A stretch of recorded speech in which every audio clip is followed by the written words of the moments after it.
we're here with the kicker from Troy, Gavin Leffler, Yep. correct? Yep. You haven't practiced with the team all year till this week, correct? I did in camp, but other than that, no. You're 53 of 55 kicking. You're number one in the state. How does that feel to be on the soccer team and come on Friday nights and just be a stud? It's awesome. How does being on the soccer team compared to being on the football team? There's definitely different, like a different vibe. They're both like a family vibe, but it's just different from sport to sport. What made you start kicking for the Troy Trojans? Their kicker, my freshman year, was a senior, and he also played soccer, so he recommended me to Jimmy. How does it feel to be ranked number one in the state as a kicker in football? It's unbelievable. Just didn't expect it. Were you part of the team last year? Yep. So you were in the state. You have a state championship ring. Yep. How did that feel? Unbelievable. What was the number one thing that you remember from that day? Kicking the extra point at the end. Walking out there and in front of all them people had to be amazing, wasn't it? Yep. Is it so amazing that you want to do it again this year? Yeah, absolutely. How do you think the Trojans are doing so far? We just finished up week 9. Week 10 starts tomorrow. You got the old shoot game. That's a big deal around here. Yep. How did preparation go any different than for a normal game? Nope, just same thing. How much kicking do you do? Like when you go to practice, how much kicking do you do in practice? Quite a bit. Yeah. Like what would you say, 50, 100? At least 50 kicks. Do you feel the pressure when there's a pressure kick? Yeah, Like I try what? not to, but yeah, Like what goes through your head? just kick it straight. So when you line up and you're just looking at that football, you're looking at that spot until that football comes down, then you take your steps and you're just praying that Yep. it goes through the uprights. Yep. Well, you must be praying the right way because you can make an awful lot of them. Yeah. What's the best thing about some of your teammates that you're here with tonight? They're just easy to get along with. Like you said, like it's like a family. Yeah. And I've noticed that over the years that it's like you're everybody's brother, Yep. you know. Even though you're part of the soccer team for 90% of the season, Yeah. you show up on Friday nights and you're with them through the playoffs, you're still part of the family. Yep. And that's a pretty awesome thing. Oh yeah. And being the kicker, you don't get a lot of accolades until you either kick a game winner or you kick a game loser. Right. Have you had the agony of defeat and missed a game-winning kick ever? No, I'm not. I've missed some, but not that important. Let's knock on wood and hope it don't happen, Yeah. right? Yep. Last year when that final whistle blew and that field goal for Central Clarion came up short, what was the first thing you did? I don't remember. Didn't you run across the field to that guy and Oh yeah. Yep. what'd you say to him? I did good or something. I don't remember, but I don't know. I just try to lighten the hurt of it. As soon as that happened and it fell short, what was going through your head at that point? That we won. That you won, and Yeah. then what was the next thing? Man, I gotta go talk to this guy and make sure he doesn't. Sucks. That's tough. Because you could feel how bad that would be in Oh, yeah. that position. Right. Because you're a kicker, so you know the ups Yeah. and the downs of the deal. So the playoffs start next week. Yep. How does the team and you handle the playoffs coming along, and knowing that the end of the District 4 playoff is the District 4 final, and it's probably going to be Southern Columbia and the Troy Trojans again. Does that mean anything to you? Just another game, I guess. Another game for the kicker. Yep. If you could talk to kickers out there that are watching this video, what's the number one thing you would tell them? It's not just. Don't let the mental side of it get the better of you, because that's where I mess up when I mess up. So you feel that pressure now and then. Now and then, you know. Now when you miss a kick, does that stick with you? Yeah. How long does it stick with you for? At least the rest of the night.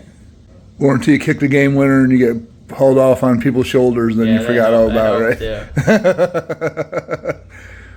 Well, we'll be watching you through the playoffs. We appreciate your time, and I'm going to interview you again later on in the playoffs. All right. So keep kicking them straight, and good luck to the Troy Trojans. Will do. Thank you.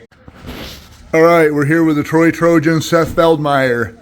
He's a defensive lineman and plays right tackle on the offense. So you guys have had a pretty favorable schedule so far, and you guys have took care of business for the most part. Looking back on the last 9 games you have played this year, what's going through your mind coming into the old shoe game and then past that into the playoffs? I think looking back, week 2 was our most important game because it taught us the most about our team and our struggles and what we need to work on. And from there, we've just been building on and fixing things and just making our team better, and that's what we're trying to do in these early weeks of playoffs and old shoe game, and just trying to be the best we can be before we need to be the best. Like, I noticed when you guys went toe-to-toe with Athens and they stuck with you for quite a while, I think that let you guys know that you can flip that switch when you need to. Do you agree or disagree with that? I agree with that because some games we come out flat, and you can see that on the scoreboard of the games, and a lot of people know the games that we come out flat, and then we pick it up second half when we need to, and we have a switch, and when we flip it, we do good. We play good ball. And I've noticed when you guys came out in that Waverly game, you didn't look like the regular Troy Trojans for some reason. You guys didn't. You guys were kind of just another game until you guys got down, and then you had to flip that switch to say we better do something or we're going to get embarrassed. Yeah. So, are you going forward into the playoffs? Of course, you have the old shoe game tomorrow night, and then going into the playoffs. You know, at the end of the rainbow, who lies at the end of the rainbow is Southern Columbia. Yep. And you've had your dates with them before. And how do you feel this year, knowing what you know about Southern Columbia and knowing what you know about the Troy Trojans? I think it'll be much more of a dogfight than last year because we lost a lot of players, and they're a really young team. They're just growing and growing, and they had a great schedule this year and a lot of good tests, and we haven't had as many tests as they have. So it'll be a great game, I think. I think it'll be a dogfight till the end. So I think it'll be one of the best games of the season. And this is going to be the rubber match because they beat you the first time. You beat them last time. Now it's a best of 3. Yep. So do you think that your offense this year, how do you feel it compares to last year's offense? I think we're not as explosive. I think we can run the ball just as good, but passing the ball is a lot different. We don't have as many weapons as we used to. But we just don't have as much confidence as we did last year. And I think we can move the ball down the field, but it's more methodical and less explosive than it was last year. And I've watched you guys play a bunch of games this year, and I haven't really seen anybody like stop you. Do you guys feel that when you're on the field? Like, I feel like we know when we can't be stopped, and we just take advantage of it, and we just keep going. When it's 4th and 3, and you guys are on your side of the 50, you guys walk up there with a certain swagger that says, we're going to get 4. Absolutely, Now, how has the coaching been? Because you got a lot of new kids this year. How has the coaching been as opposed to the way it was last year? The coaching's been really good compared to what we have being brought up right now and what we've lost. We've lost a lot of good players, and we're progressing people into positions that they need to be, and we're doing really good with that. Like, we've gotten a lot of young people, and they're learning a lot. They're doing great. It's week 10, and we're growing in every place we need to. And your favorable schedule really plays dividends into that because you got some not real tough games that you can put a person out there and get them some good game experience to say, here you go, get ready for the bright lights. Now the linemen the new linemen you got this year, how do they fit in compared to last year's line? It's a lot different than last year. We can't really compare to last year, but we are, I think, fast enough. I think we're quick enough, aggressive enough.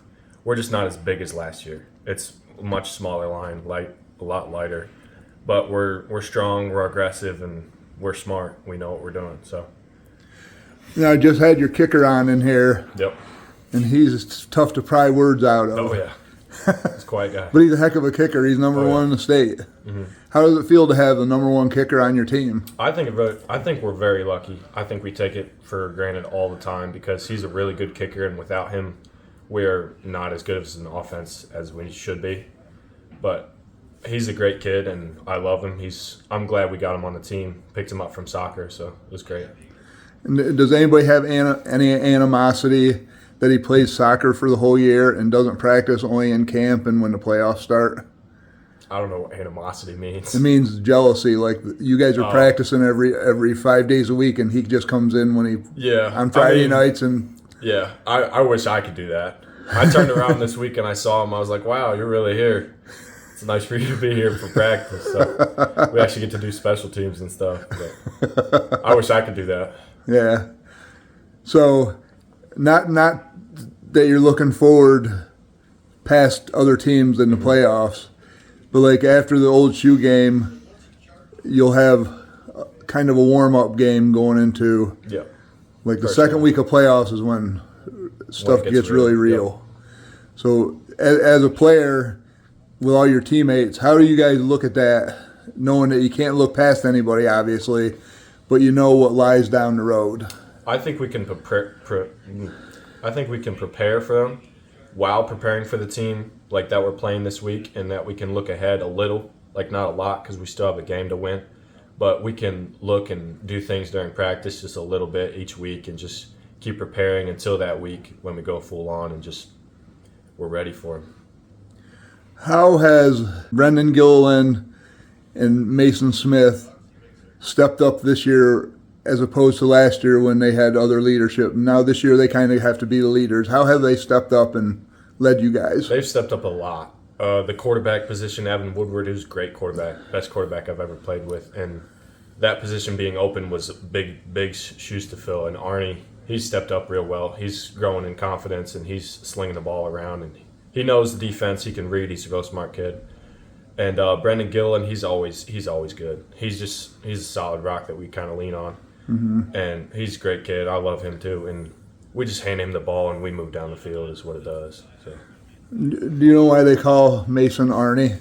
I heard a story. I don't know if it's the right story, but I was talking to his dad, and he said when he came out of the womb, he was named Mason, but when they got to know him down the road, like when he was about 6 years old, they called him Arnold. Because he was like Arnold Schwarzenegger. He's muscular. I guess. I don't really know. That's what rumor has it. Yeah. Only I heard that when he came out of the womb, he looked like Arnold Schwarzenegger because he's so muscular as a little baby. So it's just a little funny story. And I think it's funny that the Arnie thing keeps coming up. I just think it's a really funny side note to everything. Yeah, that's what I mainly call him. I don't even call him Mason. Well, nobody calls me Mason. Yeah. And when I got to know you guys, you were calling this guy Arnie. I'm like, who the heck's Arnie? Yeah. And then I figured it out, and I'm like, that's weird. That's kind of cool, and it has a good sidebar to it. Yeah. Well, we'll be watching you going forward. Good luck this week in the Old Shoe game, and we'll be talking to you in the playoffs. So thanks a lot, Seth Feldmeyer. Thank you.